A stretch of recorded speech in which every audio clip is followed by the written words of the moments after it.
Bismillahirrahmanirrahim. Assalamualaikum warahmatullahi wabarakatuh. Alhamdulillahi wa kafa, wassalatu wassalamu ala rasulih mustafa wa ala alihi wa sahbihi wa man iktafa, amma ba'd.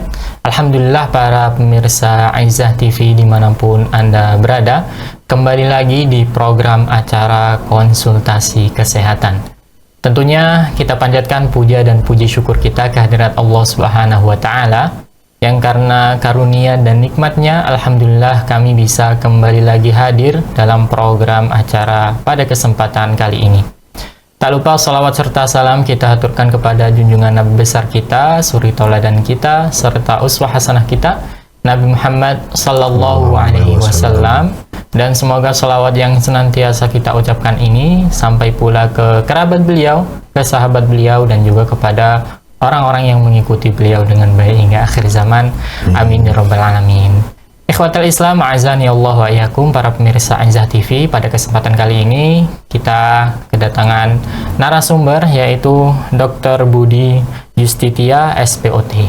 Beliau adalah dokter yang praktek di Rumah Sakit Arafah ya. Dan kita akan sapa beliau terlebih dahulu. Assalamualaikum dokter. Waalaikumsalam. Gimana kabarnya dokter? Alhamdulillah baik. Alhamdulillah baik, Masya Allah. Semoga dokter dan juga keluarga senantiasa dijaga kesehatannya oleh Allah Subhanahu wa Ta'ala, dimudahkan urusannya dalam kebaikan dan juga dalam ketaatan. Amin ya rabbal alamin. Nah, beliau ini spesialis kanker, SPOT ya dok? Bedah tulang ya. Bedah tulang ya. Spesialis ortopedi ya dok? Ortopedi, traumatologi ya. Baik. Dan beliau izin menyampaikan dokter jadwal praktek di Rumah Sakit Arafah. Masya Allah. Ya, beliau praktek di Rumah Sakit Arafah Kota Jambi setiap hari Senin dan juga Kamis di jam 14.30 sampai 16.30 waktu Indonesia bagian Barat, dan juga di hari Sabtu yaitu di jam 9 sampai jam 12 waktu Indonesia bagian Barat. Jadi bagi pemirsa yang mungkin ingin konsultasi tentang tulang, bisa langsung datang ke Rumah Sakit Arafah untuk bisa konsultasi lebih lanjut bersama beliau. Dan pada kesempatan kali ini kita akan membahas tentang yuk mengenal dan kenali gejala osteosarkoma atau bahasa kitanya kanker tulang. Dan juga ada memperingati Hari Kanker Tulang Sedunia, yaitu 11 April ya dok? 11 April. Ya, jadi orang teredukasi tentang apa itu kanker tulang, nanti ada penjelasan-penjelasannya. Nah, kita akan bincang-bincang banyak tentang kanker tulang ini kepada Dokter Budi terlebih dahulu. Nah dok, kita ingin tanya nih dok, apa sih definisi dari osteosarkoma atau penjelasan lebih lanjut tentang kanker tulang? Nah, seperti itu dokter, silakan dokter. Oke, terima kasih. Selamat pagi, assalamualaikum warahmatullahi wabarakatuh, pemirsa Aizah TV yang kan. Sebenarnya ya kalau kita bicara mengenai cancer ya, dari kanker tulang itu hanya sekitar sedikit sekali, 1% dari semua kasus kanker gitu ya, hanya sedikit sekali. Kemudian dibagi lagi, ada yang primer, ada yang sekunder. Primer itu berarti benar-benar dia berasal dari tulang itu sendiri. Kemudian sebagian besar lagi justru memang penyebaran dari kanker di tempat lain, bisa dari, kalau laki-laki bisa dari tiroid, kelenjar gondok, kalau ibu-ibu bisa jadi dari payudara, kanker serviks, kalau laki-laki dari prostat atau dari kanker dari usus, ya bisa menyebar ke tulang. Nah itu justru lebih banyak kasusnya. Nah yang tulang sendiri hanya 1%. Nah jadi lebih banyak sedikit. Nah dari yang paling ngetopnya itu ada beberapa macam jenis kanker di tulang itu ya, ada sekitar 6 macam. Nah, yang paling sering kita dengar itu kanker tulang itu lebih identik sih dengan osteosarkoma. Osteosarkoma itu kanker atau jenis tumor yang mengenai tulang yang sedang dalam tumbuhan sel. Jadi tulangnya sendiri, tulang yang keras ya, dengan beberapa gejala-gejala yang bisa kita kenali di fase awal, sehingga diharapkan nanti dengan teredukasinya masyarakat, sehingga kita bisa kenali lebih awal dan penanganannya bisa lebih baik, dengan harapan hasil akhirnya juga lebih memuaskan. Karena banyak mengenai pada anak-anak dan dewasa muda ya, dekade 1-2 di umur belasan tahun ya, dari puluhan sampai belasan tahun, yang mana berada dalam kelompok usia-usia yang sedang mulai baru mencari jati dirinya, baru mulai berkiprah di bidangnya atau masih dalam fase pendidikannya. Sehingga seperti halnya kalau dia mengalami keadaan-keadaan yang kurang menguntungkan, kurang untuk seperti halnya osteosarkom, kalau tidak diatasi dengan ditangani dengan baik, sehingga ya masa depannya jadinya dia tentu akan berubah ceritanya yang tadinya mungkin cerah ya karena ketergantungannya pada lingkungan akibat cedera atau cancer yang tadi, sehingga jadi tidak produktif. Nah, jadi kita harapkan justru dengan kesadaran dan pengetahuan yang mudah-mudahan kita bermanfaat dan kita peroleh pada pertemuan ini, kita bisa mengenali dan bisa mengatasi keadaan-keadaan ini bisa dengan lebih baik dan lebih dokter. Benar-benar dokter. Nah, jadi itu yang kita harapkan. Kalau kita bahas berarti ada dua tadi dokter, primer dan sekunder penyebabnya nih dok. Kalau primer dari tulangnya sendiri baru tumbuh berarti memang masuk masa pertumbuhan seseorang ya dok? Iya, jadi secara garis besarnya terjadinya cancer atau tumor atau sel-sel yang tidak normal itu terjadi pada tempat-tempat di mana terjadinya pembelahan sel. Ya, jadi seperti halnya kita melakukan duplikasi atau seperti halnya kita melakukan fotokopi untuk pembelahan sel tadi. Makin banyak kita lakukan, risiko terjadinya kesalahan makin besar. Jadi pada usia-usia dewasa muda saat itulah sangat aktif tulangnya dalam masa pertumbuhan, sehingga risiko terjadinya penyimpangan jenis sel yang tadinya normal menjadi yang tidak normal, itu mungkin lebih besar. Walaupun mekanisme dari tubuh kita sendiri juga punya untuk mengontrol supaya jangan sampai sel-sel ini berubah sifat. Tapi karena keadaan suatu dan lain hal yang memang tidak bisa kita pahami semua sebenarnya, terjadi penyimpangan sel sehingga berubah sifat selnya yang darinya sel normal jadi sel-sel yang tidak normal, yang justru menimbulkan kerusakan gitu. Tubuhnya semakin cepat gitu ya. Iya, pertumbuhannya tidak terkendali. Selnya egois sekali dan dia tapi tidak pernah mencapai kematangan sepertinya sel yang normal. Jadi dia lebih rapuh. Iya, dokter. Dan dia begitu digunakan seperti halnya tulang harusnya digunakan untuk tumpuan, terutama beban berat badan, dia lebih rapuh sehingga patah. Pada cederanya, kayaknya terpleset tiba-tiba patah. Karena sebenarnya sudah terjadi keadaan di mana kondisi tulang itu udah menurun kekuatannya, udah rapuh. Gitu. Sehingga kadang ada pertanyaan, apakah jatuh dulu baru dia cancer, atau sebenarnya dia sudah ada cancer yang belum terdeteksi, baru jatuh, baru terbentur atau jatuh sedikit patah. Nah itu kadang-kadang kedua hal ini bisa terjadi dan memang kadang jadi suatu hal yang harus kita diagnosis lebih panjang. Diagnosis dan kita ceritakan kepada gimana sih. Hanya ada yang berpendapat gara-gara jatuh atau memang sebenarnya sudah ada yang kita harus gali kembali untuk melihat gejala ke belakang sebelum kejadian dia jatuh tadi ya. Baik dokter. Nah kalau melihat cancer nih kayaknya berbahaya. Nah gejala-gejalanya itu seperti apa sih dok? Apakah sama seperti cancer biasanya? Mungkin tidak nampak baru di-scan baru kelihatan atau udah ada nyeri-nyeri yang mungkin bisa kita ketahui sejak dini terlebih dahulu? Benar, tentu ada tanda-tanda atau gejala yang bisa kita jadikan patokan bahwa sudah terjadi sesuatu hal yang kurang baik. Walaupun tidak selalu gejala itu menunjukkan itu cancer. Pasti cancer ya. Jadi kita biasanya pilih ada beberapa kondisi atau tanda yang bisa kita jadi pegangan kita. Pertama, kondisi atau tanda yang berada di tempat tulang atau tempat tumor itu tumbuh sendiri atau gejala lokal istilahnya. Kemudian ada yang gejala yang timbul akibat kemungkinan sudah terjadi penyebaran ke organ tubuh yang lain, misalnya ke paru-paru. Jadi itu gejala sistemik yang buruk.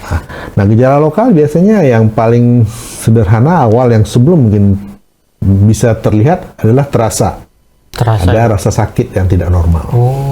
Ya, ada rasa nyeri yang tidak bisa dijelaskan, tidak ada benturan, tidak ada ke pukul, tiba-tiba kok nyeri terus yang mungkin tidak nyaman, dan nyeri itu makin intens, makin kuat bertambah nyerinya. Walaupun kadang-kala mungkin dia udah mencoba mengkonsumsi obat mengurangi rasa nyeri atau dibalur parem itu tidak akan membantu karena nyerinya akan makin kuat karena memang ada sesuatu yang aneh di situ. Jadi kalau udah timbul seperti demikian, hati-hati. Kedua, yang kondisi yang di lokal tadi tentu timbul benjolan. Nah, benjolan ini pada tulang biasanya sifatnya itu kayak melingkar, circumference lah kitanya. Jadi tidak timbul misalnya nih lututnya benjol, tidak, tapi dia kayak melingkar. Jadi mohon maaf, jadi sampai ke samping, ke depan, ke belakang dia juga kayak bulat. Bengkak gitu ya, Dok? Bengkak, tapi sekeliling biasanya. Iya, mohon maaf kalau kita yang sederhana tuh seperti kayak mohon maaf ular habis menelan makanan ya bulatnya bulat begitu. Jadi circumference. Jadi bukan kayak nonjol, centul gitu. Itu biasanya bukan. Nah, itu benjolan maksudnya.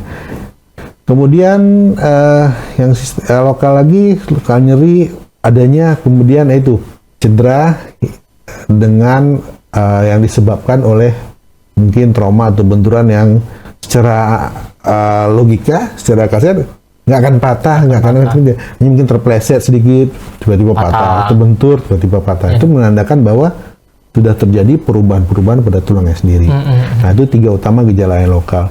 Gejala yang lainnya sisanya kalau sudah terjadi penyebaran, karena ada dogma di kita bahwa kalau kasus sarkoma pada tahap berapapun, tahap awal, fase lanjut, fase yang lanjut sekalipun, itu biasanya sudah terjadi penyebaran 50% dikatakan secara statistik sudah terjadi penyebaran ke organ tubuh yang lain. Iya, Dokter. Ya, jika kalau dia nimbul ke paru-paru, biasanya nimbulkan gejalanya sesak. Sesak nafas. Bukan seperti yang sesak nafasnya yang lain kayak misalnya ada asma, ada jantung, nyerinya berbeda. Karena memang biasanya terjadi penyebaran di sel-sel bagian paru-parunya yang berubah menjadi sel-selnya yang ganas tadi, sehingga tidak bisa lagi dia untuk mengembang, untuk mengambil oksigen. Atau kadang-kadang timbul cairan yang di dalam rongga paru, sehingga juga dia nggak bisa paru-parunya mengembang. Atau kemudian juga bisa dia, kalau penyebarannya yang bisa ke liver juga mungkin kan. Tapi secara umumnya adalah kalau terjadi penurunan berat badan yang drastis. Itu juga salah satu ya, Dok? Ya, yang drastis dalam artian lebih dari 10% dalam 1 bulan. Lebih dari 10%. Tanpa ada sebab-sebab yang lain yang kita bisa jelaskan. Kalau zaman sekarang orang diet kan, itu mungkin ya, ini tanpa aja, tapi dulu tiba-tiba turun, drop ya. Ya nggak tahu kenapa. Jadi ya, nah itu mungkin kita harus hati-hati. Harus hati-hati ya, Dokter. Jadi maaf tadi, Dokter. Ada di paru-paru terkena juga, ada cairan. Itu berarti kankernya menyebar ke situ ya, Dok? Ya. Jadi istilah kitanya penyebaran mikrometastasis. Jadi dikatakan dalam jurnal-jurnal itu bahwa pada stadium manapun suatu osteosarkom terdeteksi, terdiagnosis, sudah 50% sudah terjadi mikrometastasis, sudah terjadi penyebaran ke organ lain. Ya. Bisa begitu ya, Dok? Ya, dia saking jahnya. Jadi ada sedikit, memang ada perbedaan dengan kanker yang lain dia. Karena dari buat kita dari struktur penamaan, misalnya osteosarkoma. Sarkoma itu berarti dia berasal dari jaringan, kalau kita yang berbeda dengan yang kalau memang yang paling ngetop itu apa? Siap mame ya, siapa kanker payudara, septic kondok ya, kanker serviks. Itu mereka judulnya siap mame karsinoma.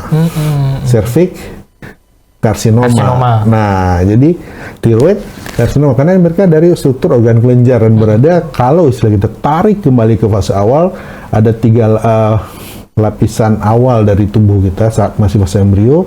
Nah, yang dari tumor itu berasal dari lapisan yang di tengah, mesenkim. Jadi dia kalau berasal dari jaringan yang di tengah tadi, mesenkim tadi, mesoderm, dia akan menjadi sarkoma nantinya.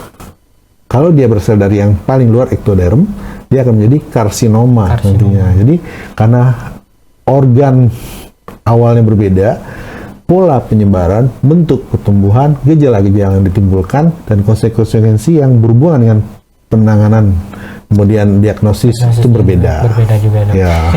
Jadi kalau mau ditarik lebih ke belakang lagi itu ya. Tapi untuk awam, ya untuk masyarakat yang paling penting itu ya gejala tadi, secara tempat yang dirasakan, ada gejala lokal di bagian yang sakit tadi, apakah kaki kah, paha tangan, bawah dan sebagainya.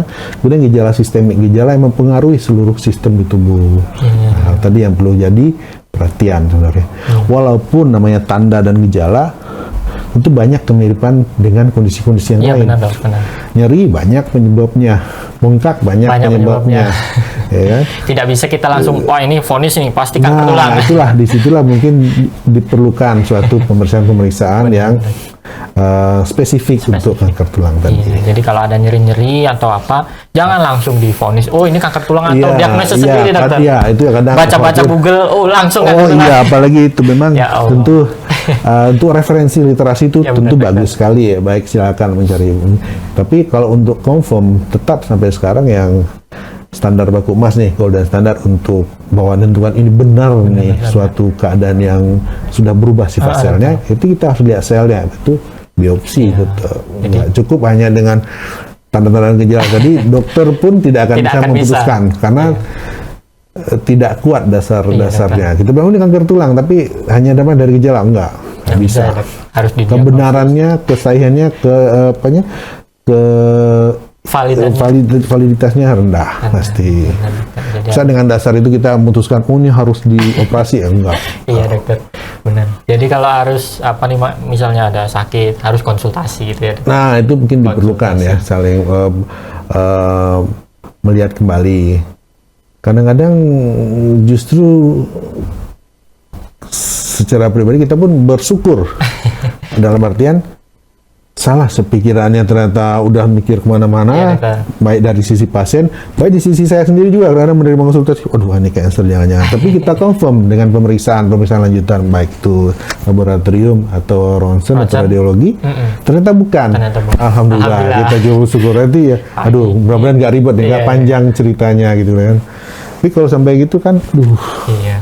Jadi tekanan batin juga. Iya, maksudnya karena memang sampai sekarang kalau sudah jatuh ke cancer, walaupun dengan kemajuan pengobatan dan teknik sekarang, angka kesembuhannya jauh meningkat daripada tahun-tahun yang lalu, tapi tetap panjang ceritanya. Iya, benar.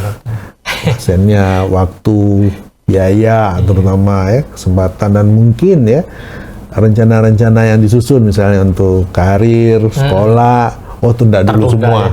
Tunda dulu semua jadinya. Baik dokter. Terima kasih banyak dokter atas penjelasannya. Kita ingatkan juga bagi pemirsa Aizah TV yang ingin berinteraktif atau mengirimkan pertanyaan, silakan hubungi kami di 0821 8062 3333. Bisa menelpon secara langsung atau juga bisa mengirimkan SMS dan juga pesan WhatsApp. Baik dokter, kita lanjutkan pertanyaan berikutnya mungkin dokter. Selain gejala-gejala tadi, ada gejala-gejala yang lain ya dok, yang mungkin dokter pernah temukan pada pasien yang pernah konsultasi ke dokter?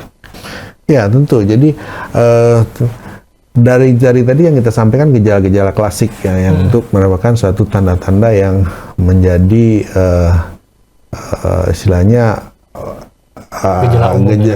suatu lampu kuning lah, peringatan gitu. Kalau ada sesuatu nih, kita harus sebaiknya ya, bukan harus ya, sebaiknya diperjelas ini benar atau tidak.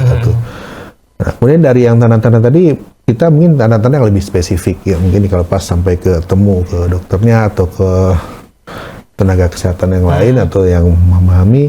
Nah, mulai nyeri tadi, mungkin kita gali lagi nyerinya seperti apa. Apakah berhubungan nggak dengan tingkat-tingkat aktivitas, misalnya kalau memang, atau berhubungan nggak dengan ada riwayat cedera sebelumnya, kita cari.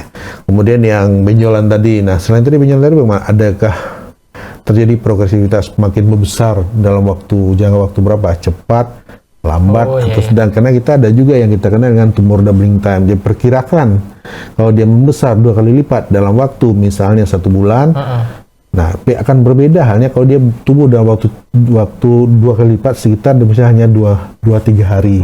Karena yang cepat sekali itu biasanya infeksi, bengkak, nanah di dalam sekali. Kalau tumor kan dia memang pertumbuhan sel, jadi dia perlu waktu kalau gimana juga. Jadi tidak akan cepat sekali dia. Jadi yang bahaya itu karena dikatakan kita punya range ya, sekitar antara 4-6 bulan. Kalau dia tumbuh 2 kali lipat dari sebelumnya, itu agak lebih was-was. Ya, ada ya, itu kalau kita bicara cancer, kita bicara istilahnya epidemiologi yang umum terjadi sebelumnya, pasti sudah diteliti orang. Ya, kita tinggal ngikutin. Nah, alhamdulillah nih udah ada orang yang neliti duluan gitu kan. Pembelahan selnya nanti ketahuan nanti kita berapa kali. Umur sel kita dia tumbuh berapa kali lipat. Iya, Dok. Nah, karena secara hitungan-hitungan sel, pada saat pertama kali bisa kita kenali dengan secara kasat mata, ada dengan perabaan, dengan ukuran misalnya benjolan hanya 1 cm kubik. Kecil Satu sebesar dadu. Satu. Itu sudah 100.000 cells. Wow, banyak. Iya, jadi apalagi kalau dia beberapa tempat. Nah, itu jadi kadang pada saat kita temukan benjolan itu, kalau dihitung volumenya, kalau memang diukur kira-kira benjolan itu udah 5 cm kubik, berarti sudah 500.000 sel dia sebenarnya. Dan itu biasanya sudah terjadi penyebaran. Kemudian bisa yang awam yang bisa kita lihat lagi adalah benjolan tadi, selain ukurannya, kecepatan pertumbuhannya, permukaannya, warnanya. Warna. Apakah Ada sama? juga, Dok? Ya, apakah sama dengan warna kulit sekitar? Apakah dia kayak karena bengkak biasanya mengkilat? Dan apalagi kalau terlihat pembuluh darah yang banyak. Nah, berarti istilah kita neovaskularisasi atau pertumbuhan pembuluh darah baru. Nah, itu memang sifat dari si kanker. Kalau itu terjadi, kelihatan justru kita lebih waspada. Oh, ini akan lebih mengarah ke ganas. Nah, kanker. Karena tetap yang nama benjolan, kalau kita akan mendiagnosis suatu kanker, jadi persimpangan pertama kalau ada tumbuh benjolan itu adalah pertanyaan awalnya adalah jinak atau ganas. Oh iya, Dok. Itu dulu. Kalau malignan atau ganas, osteosarkoma, sarkoma judulnya. Kalau dia yang jinak nantinya misalnya jadi oma aja, misalnya kondroma, ada tumor tulang yang jinak juga. Ya, jinak dalam artian kemampuan dia merusak dan menyebar. Kalau yang jinak, ada yang merusak tapi dia nggak nyebar. Tempat itu aja terus. Ada yang ganas, dia kecil mungkin tapi dia bisa nyebar kemana-mana. Nah, jadi ya, pecah selnya, ngalir di pembuluh darah, nempel di tempat lain, tumbuh lagi sih. Bisa ngalir pembuluh darah. Justru kalau tulang itu karena dia berasal dari sarkoma tadi, yang dominan dari pembuluh darah. Iya benar, Dok. Beda kalau yang karsinoma yang dominannya justru dari pembuluh getah bening. Benar. Ya, jadi beda kan. Kalau memang tulang kan kalau kita terabak kadang ada benjolan, nah itu banyaknya justru misalnya si amame, karsinoma. Kalau tumor tulang hampir nggak ada, kecuali ada infeksi, baru dia kadang kalau yang terabak. Jarang TGB-nya. Jadi makanya deteksinya perlu kadang-kadang ya perlu pengetahuan dan skill tersendiri memang insya Allah bisa dipelajari, bisa kita pahami yang gejala, tanda dan gejalanya, sehingga kita insya Allah tidak kelewat sampai fase yang sampai udah jadi borok tuh, udah patah, itu udah fase lanjut. Itu memang problem kita. Udah tingkat lanjut itu. Iya, karena kalaupun masih bisa deteksi, ada risiko kehilangan anggota tubuh. Nah, itu yang paling dikhawatirkan. Ya, yang sampai kalau sudah amit-amit amputasi gitu loh. Itu yang tidak diharapkan ya, karena terlalu tinggi. Iya, pasti kehilangan anggota tubuhnya, kehilangan yang sudah jadi amanah buat dia kan. Susah, siap. Baik, Dokter. Baik, mungkin kita bahas untuk penanganan, Dokter. Kalau misalnya kita udah tahu gejalanya, kemudian ada ya diraba sesuai yang dijelaskan dokter, apa yang harus kita lakukan? Tindakan seperti apa yang harus kita upayakan untuk menjelaskan hal tersebut? Oke. Jadi memang langkah berikut setelah kita pastikan dia diagnostik ya, kita tegakkan, yakin ini memang suatu jenis kanker atau dalam hal ini adalah suatu sel tulang atau osteosarkoma. Sekarang itu banyak pilihannya ya. Kalau yang paling penting istilah kitanya adalah lokal control atau memang kondisi di tempat dia terjadi, sama kayak gejala. Kalau kita ketahuan lebih awal, kita bisa hanya ambil di tempat itu tadi aja. Nah, tentunya setelah kita lakukan biopsi atau mengambil contoh jaringan, contoh kelainan tulang tadi kita ambil, kita periksakan, kita lihat nomor satu kita pastikan asalnya dari mana. Pastikan dia benar-benar berasal dari tulang, karena bisa dari jaringan lemak, bisa dari jaringan urat, bisa dari jaringan darah, bisa. Itu ada jenisnya kan, nanti lain lagi nih. Kalau osteosarkoma berasal dari sel-sel tulang. Kemudian langsung kita perhatikan nanti dari selnya tadi, dari dokter patologi anatomi yang meriksa sendiri, ini jenisnya yang mana, tipenya, sehingga kita bisa tentukan nih berikutnya.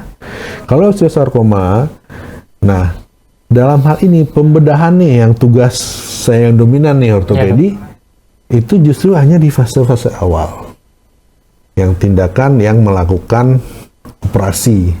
Baik hanya mengangkat tumor kemudian rekonstruksi. Nah, rekonstruksi atau memang yang terakhir yang memang ablasi, istilah kita yang udah mengorbankan anggota tubuh.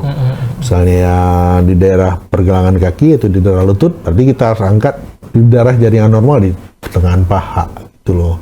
Di pergelangan kaki berarti pertengahan betis. Jadi kita diperkirakan antara 5 sampai 10 cm dari batas atas dari tumor tadi kita. Itu kalau memang tidak ada jalan keluar lagi.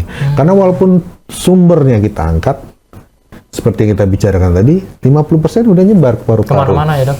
Jadi tetap, walaupun udah diangkat, kita tetap perlukan langkah kedua selain operasi adalah kemoterapi. Kemoterapi.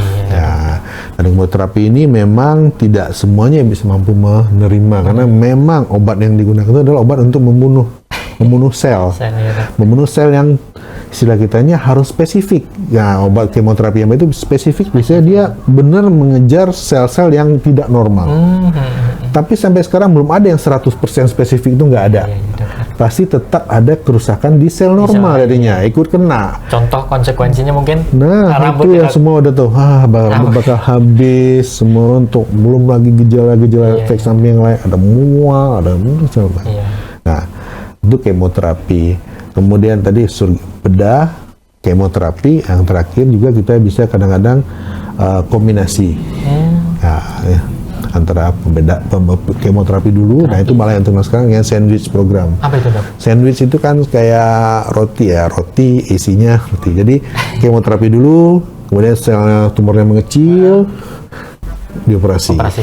Lanjut lagi kemo setelah itu.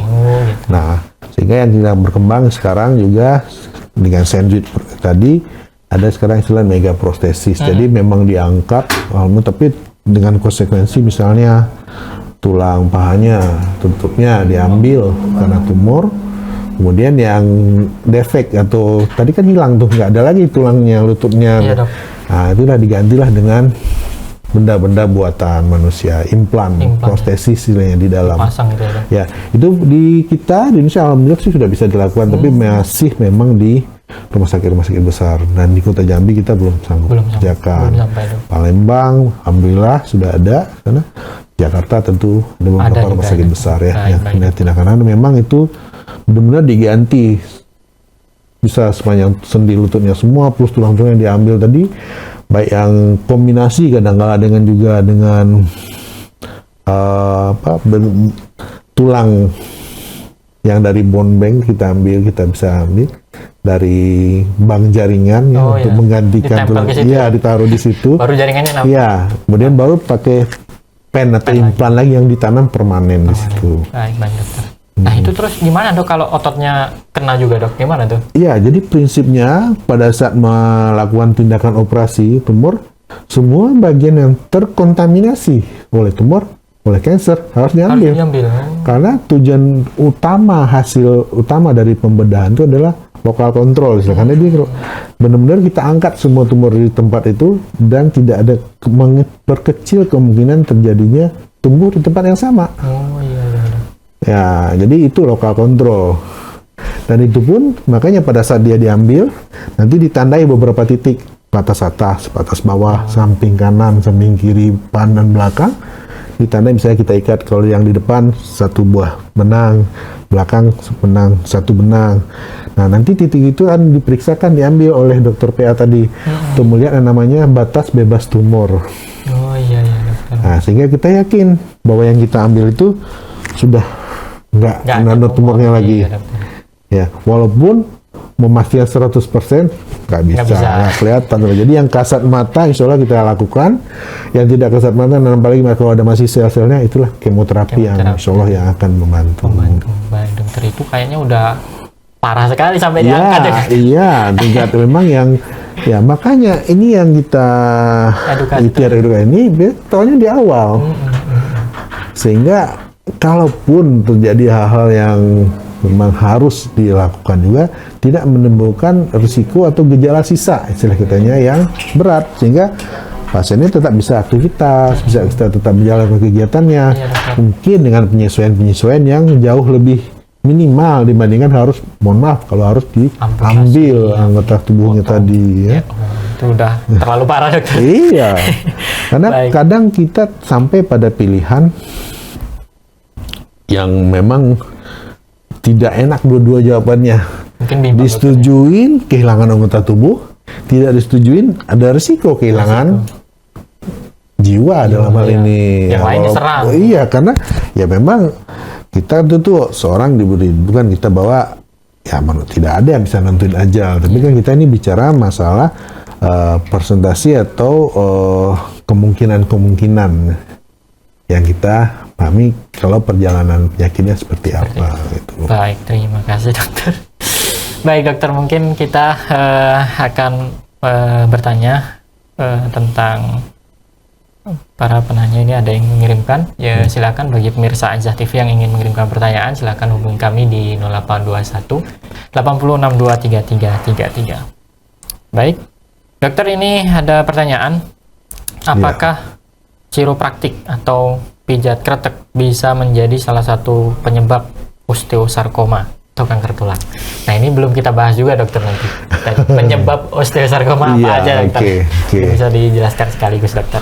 Oke, terima kasih atas pertanyaan dari pemirsa Azah TV ya. Jadi sekarang memang berkembang ya banyak praktisi ya chiropraktik atau kretek ya istilahnya di kita ya kan untuk hari-hari. Kemudian yang mana ada beberapa yang mengklaim ya bisa memberikan kesembuhan ya, atau juga kalau yang barusan disampaikan apakah bisa jadi penyebab. Nah, tentu kita harus pertanyakan kembali ya, karena chiropraktik karena osteosarkom sendiri, kalau kita bahas apa sih penyebabnya, nah kalau dalam hal ini kalau kita penyebabnya kita bisa pandang dari beberapa sudut pandang. Penyebab yang secara histopatologis istilahnya atau dari selnya, ya itu karena perubahan sifat sel yang kita cerita tadi. Nah, pertanyaan yang berikutnya, kenapa sel itu berubah sifatnya? Apakah ada faktor-faktor yang baik dari tubuh pasien sendiri atau dari luar yang mungkin menyebabkan? Nah, kalau dalam ini chiropraktik kan faktor dari luar nih. Nah, dua-duanya. Jadi kalau penyebab dari cancer secara umum, ya, apalagi spesifiknya di osteosarkom, itu istilah kitanya multifaktor. Jadi ya beberapa keadaan. Jadi syarat ketentuan berlaku. Ada ketemu, ada beberapa keadaan secara bersamaan. Pertama, faktor internal dari tubuh pasien sendiri. Mungkin secara genetis ada riwayat dari keluarga yang memang mempunyai risiko spesifik osteosarkom, atau tidak spesifik ada kanker-kanker yang lain. Itu menandakan bahwa ada suatu keadaan yang membuat quality control atau kontrol untuk terjadinya pada saat pembelahan sel tadi yang terganggu. Mungkin ada risiko tadi. Kedua, yang dari dalam lagi mungkin adanya riwayat kondisi-kondisi yang patologis, yang misalnya pembelahan sel dan seperti masa pertumbuhan yang tadi, itu keadaan kondisinya tadi, sehingga menyebabkan makin banyak multiplikasi atau pembelahan sel atau penduplikasi penurunan itu, pembelahan sel akan makin banyak dengan risikonya. Nah, itu internal. Kemudian ada eksternal apa? Ada beberapa faktor lainnya juga. Riwayat cedera mungkin ya. Bisa jadi ada. Ya, pada saat proses pemulihan itu akan menjadi suatu, terjadi juga proses pembelahan sel juga. Nah, itu ada risiko di situ. Nah, tapi kemudian apakah chiropraktik menjadi penyebab? Dalam hal ini tentu kita tidak lebih cenderung kita menjawab tidak. Ya, karena satu hal yang kita lihat, chiropraktik tidak membuat misalnya trauma yang signifikan lah di daerah tulang. Ya, walaupun ada kemungkinan risiko dari tindakan-tindakan chiropraktik tadi ya. Yang saya harapkan dari praktisi tentu mereka lebih paham. Nah, tapi memang ada juga beberapa keadaan yang harus kita waspadai dalam hal ini mengenai chiropraktik atau kretek gitu tadi ya. Karena tidak ada obat yang nyembuhin semua penyakit. Nah, tidak ada juga kretek yang bisa diterapkan untuk semua orang. Misalnya yang kita lihat untuk leher, ketek, lega. Dan kita lihat kalau memang di tayangan-tayangan yang mungkin berseliweran di media sosial kita ya buka, itu kan rata-rata usia muda. Iya, Lihat. Hati-hati, kayak yang udah mulai, kalau istilahnya tadi udah mulai ada pengapuran ya, usia 50 plus, hati-hati. Nggak sama dengan usia muda. Lihat, kita semua lihat yang melakukan chiropraktik yang di itu rata-rata kan usia muda. Nah, walaupun usia muda sendiri juga ada beberapa keadaan yang juga harus kita hati-hati untuk chiropraktik. Ya, kita memahami ada beberapa metode untuk penyembuhan, pemulihan, tapi tentu sarannya sama semua. Kalau memang kita yakinkan akan mencari pemulihan atau penyembuhan dengan jalur bisa jalan chiropraktik, pastikan yang mempraktekkannya adalah orang yang kompeten. Itu aja. Baik. Karena tidak ada tindakan atau perbuatan dari sisi medikal yang bebas dari risiko, termasuk tindakan medis di kedokteran sendiri. Tindakan medis yang pasti ada risiko medis. Iya, pasti apalagi ada. Nah, apalagi ya dikerjakan oleh orang yang membunuh yang paham saja, mohon maaf sampai profesor juga ada kemungkinan tetap nggak bisa dihilangkan. Benar. Baik, terima kasih dokter atas jawabannya. Kita lanjut ke pertanyaan selanjutnya, dokter. Dok, anak saya sering ngeluh sakit di kaki bagian lutut, tapi nggak jatuh, dokter. Apakah itu bisa jadi gejala awal kanker tulang? Oke, terima kasih. Jadi yang seperti yang sudah kita sampaikan tadi, gejala-gejala yang untuk awam itu kan yang nyeri. Nah, tentu kita harus kenali lebih dalam nyerinya tadi. Kemudian kita kenal juga pada usia anak tadi, ya. Karena kalau kita bicara sama saya sampaikan tadi, bicara masalah cancer, masalah epidemiologi atau masalah kelompok-kelompok usia tertentu, ya. Kalau anak-anak umumnya nyeri lutut yang biasa di daerah di lutut di tempat nempelnya, istilah katanya patellar tendon ya, tempat di bawah tempurung lutut, itu titik pertemuan tulang dan tempat titik nempelnya urat ke tulang. Pada fase itu kadang-kadang pada saat pertumbuhan. Nah, biasanya kalau anak perempuan antara usia sekitar 9 sampai 11 tahun, laki-laki antara 11 sampai 13 tahun, yang mana terjadi pertumbuhan tinggi badan yang cepat, sehingga pertumbuhan tulangnya tidak diikuti oleh pertumbuhan ligamen atau urat yang sama. Jadi tulangnya memanjang, ininya belum memanjang. Jadi pada tempat-tempat titik urat menempel di tulang, itu terjadi nyeri yang kita kenal dengan growing pains, yang nyeri karena pertumbuhan. Ya. Atau ada beberapa keadaan lain juga yang kita kenal dengan transient synovitis. Memang biasanya di sendi panggul, sendi lutut juga kadang-kadang yang peradangan sendi yang karena memang oleh keadaan-keadaan yang peradangan yang tidak spesifik. Ya.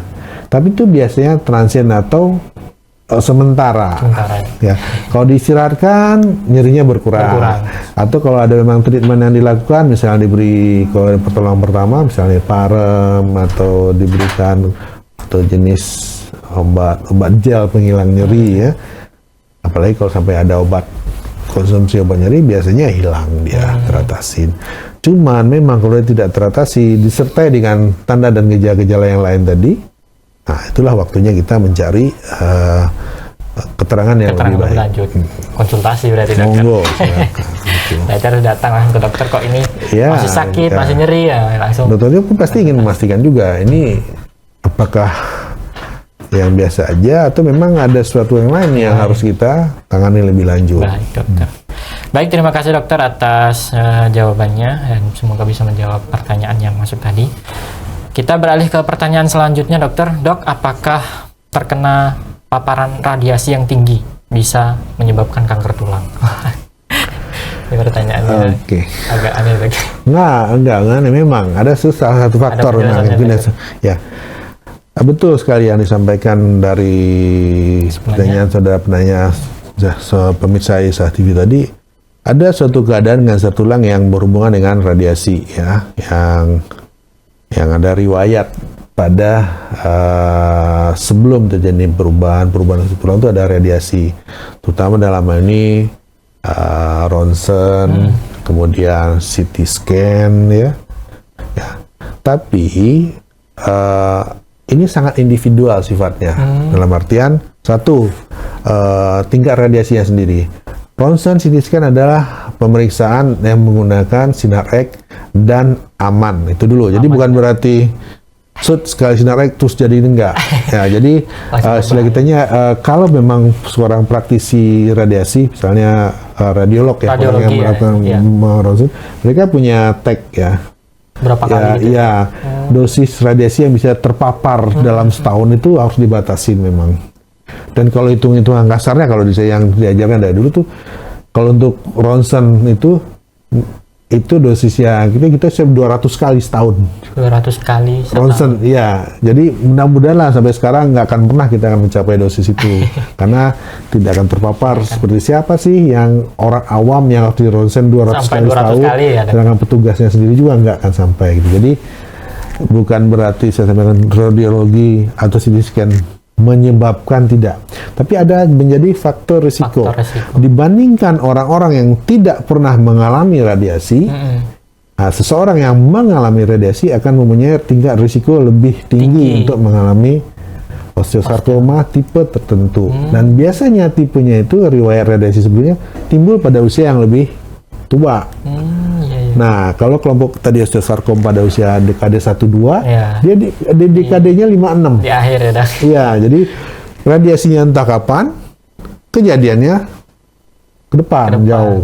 Nah, itu jadi itu kita kalau dapat ketemu ada gejala kanker tulang pada orang dengan usia segitu tadi, pasti kita tanyakan pernah ada gejala radiasi sebelumnya. Nah, itu jadi faktor risiko ya. Jadi faktor risiko ini bukan penyebab. Nah, itu harus dibedakan. Kalau penyebab itu gara-gara A jadi B. Nah, jadi gara-gara kepukul sakit. Nah, itu penyebab langsung dia. Kalau yang faktor risiko nggak dibandingkan orang yang lain, dia kemungkinan memperoleh itu lebih tinggi. Nah, jadi tidak selalu kalau dia kena radiasi langsung jadi. Nggak demikian. Dan itu hanya salah satu faktor risiko dari beberapa faktor risiko yang lain. Jadi karena multifaktor tadi. Baik, terima kasih dokter atas jawabannya, atas pertanyaan yang sudah masuk. Ini biasanya ada satuannya ya dokter, radian atau milisievert atau iya dok? Iya, jadi kalau gestasi itu gray ya, satu tahun itu sampai berapa? Ada rentangnya. Ya, rentangnya. Dan kalau radiolog, orang yang praktisi yang melakukan ronsen pun setelah dosis itu tercapai dia istirahatkan. Jangan lanjut aja. Nah, berarti tingkat risikonya terutama justru ada kondisi-kondisi yang lainnya yang lebih tinggi risiko, terutama tiroid. Kelenjar gondok lebih rentan tipenya untuk dari radiasi. Iya, benar. Ini pernah baca kalau nggak salah terjadi di Kiev, Ukraina. Banyak orang kena kanker tiroid ya, Dok. Makanya sekarang kalau yang radiolog tuh selain baju yang proteksinya, sekarang ada pakaian proteksi leher. Leher ada. Ya, karena ya terutama yang dilindungi sekali itu adalah organ germinal satu, amin ya, testis dan ovarium pada ini ya. Itu pasti ada proteksinya. Iya, kan tempat terjadinya pembelahan sel. Nah, kalau dia diganggu sedang terjadi pembelahan, risiko terjadi perubahan sifatnya meningkat. Nah, jadi itu yang dihindarin ya. Baik dokter, mungkin bisa kita bahas nanti ya untuk pertemuan berikutnya nanti dokter. Iya, mudah-mudahan. Itu karena membahas sejarah, pernah ada radiasi nuklir dan lain-lain. Benar. Seperti benar itu. Sekali. Baik dokter, kita beralih ke pertanyaan selanjutnya.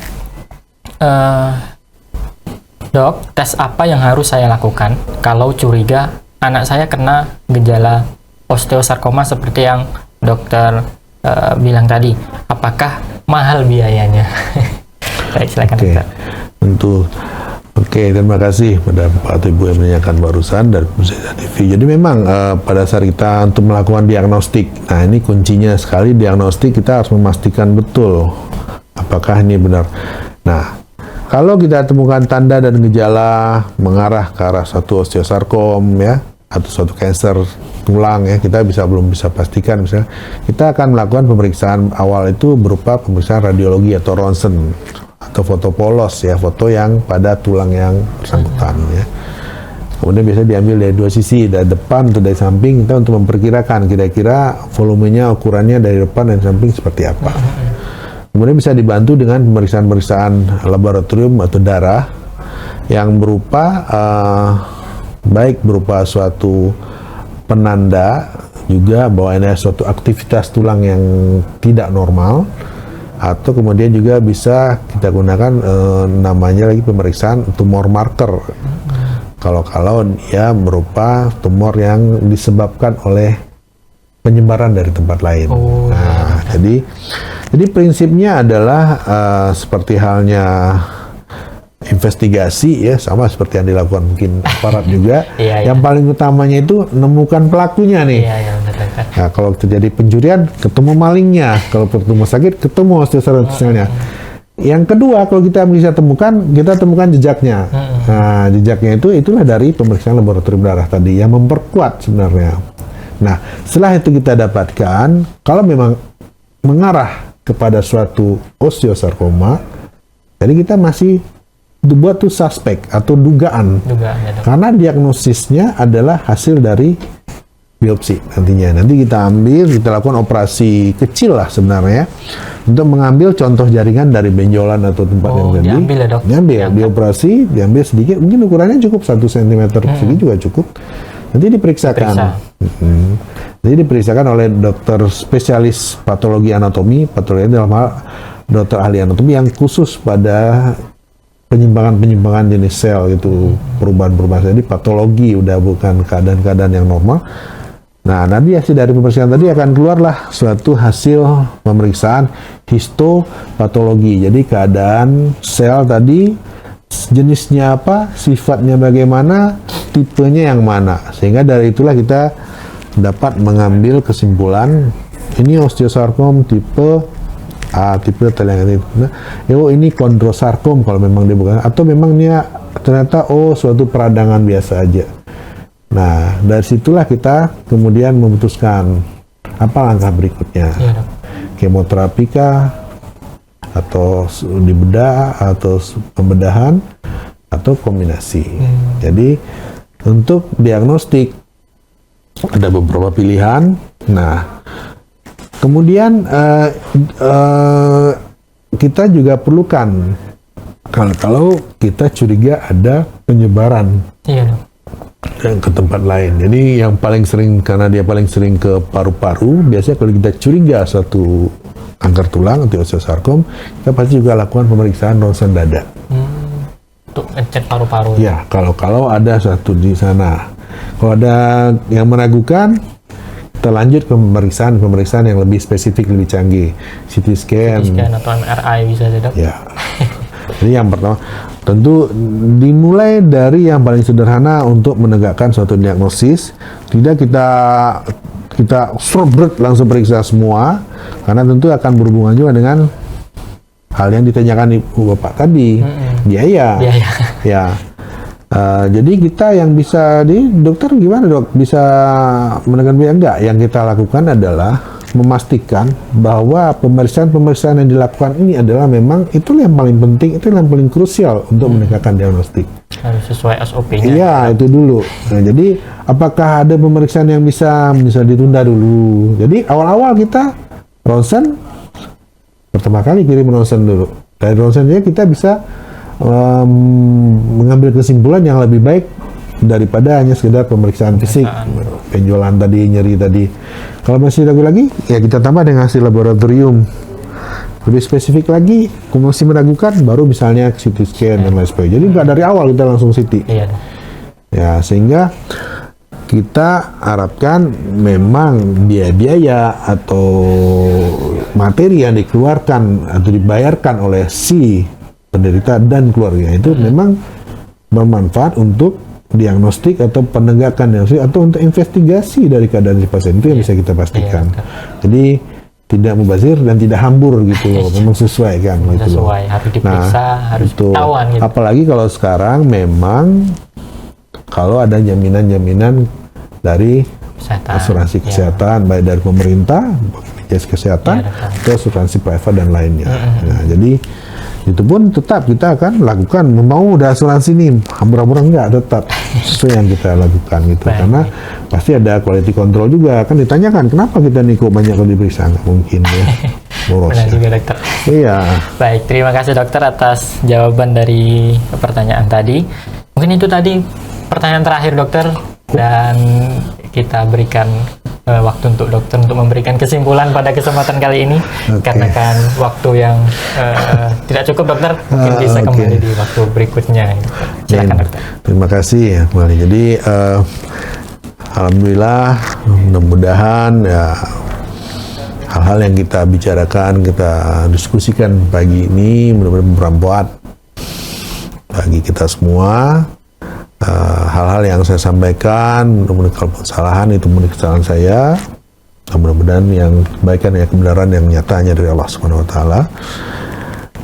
Kemudian untuk kita semua kembali bahwa pengetahuan, pemahaman mengenai kanker secara umumnya, secara khususnya karena berhubungan hari kanker sedunia, kanker tulang sedunia untuk tanggal 11 April besok, marilah kita semua untuk lebih memahami tanda-tanda dan gejala umum ya yang bisa dipahami oleh orang awam untuk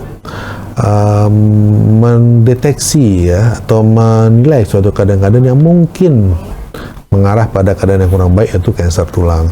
Dengan harapan kalau kita pahami, kita ketahui lebih, kita deteksi lebih awal, untuk penantangan atau penanganan juga akan lebih mudah, lebih singkat, lebih dan akan menimbulkan atau meninggalkan gejala sisa yang lebih minimal. Dalam katakan bahasa itu prognosis atau kemungkinan pemulihannya lebih baik. Dan harapan saya tentu kita semua terbebas dari kanker tulang atau kanker yang lain atau penyakit yang lainnya. Kesehatan insya Allah selalu yang kita harapkan, sehingga dengan pengetahuan yang kita peroleh ini ya kita bisa lebih awal apakah itu berhubungan dengan diri kita, keluarga kita, mungkin juga dengan saudara, kenalan dan teman tetangga yang di lingkungan kita. Jadi harapan saya dengan momen Hari Kanker Tulang Sedunia, marilah kita semua baik para pemirsa Izzah TV, kita semua juga kami rekan-rekan di studio, kita pahamin, kita harapkan angka kejadian dari kanker tulang akan makin menurun. Insya Allah generasi-generasi penerus kita akan bisa lebih baik, terhindar dari penyakit-penyakit yang tidak kita harapkan, seperti halnya kanker tulang atau osteosarkom. Terima kasih. Assalamualaikum warahmatullahi wabarakatuh. Saya kembalikan kepada kita ya. Terima kasih dokter atas kesimpulannya. Masya Allah, ilmu yang begitu banyak, begitu bermanfaat tentunya untuk mengedukasi masyarakat ya dokter tentang kanker sedunia, dan semoga kita terhindar dari penyakit-penyakit berbahaya, kanker tulang dan kanker-kanker yang lainnya, dan juga penyakit-penyakit yang lainnya. Amin. Ya Rabbal Alamin. Terima kasih dokter, kami ucapkan syukron, jazakumullahu khairan. Semoga ilmu yang bermanfaat ini selalu mengalir pahala untuk dokter. Amin, sama-sama. Dan semoga dokter senantiasa dijaga kesehatannya oleh Allah Subhanahu Wa Taala, dimudahkan urusannya dalam kebaikan, dalam ketaatan. Amin ya Rabbal Alamin. Mungkin demikian ya dokter, kita cukupkan dulu. Kami mohon maaf bila ada kekurangan dan kesalahan. Untuk para pemirsa mohon dimaafkan dan juga dimaklumi. Kita cukupkan pertemuan kita kali ini dengan doa kafaratul majlis. Subhanakallahumma bihamdik, asyhadu an la ilaha illa anta, astaghfiruka wa atubu ilaik. Wassalamualaikum warahmatullahi wabarakatuh.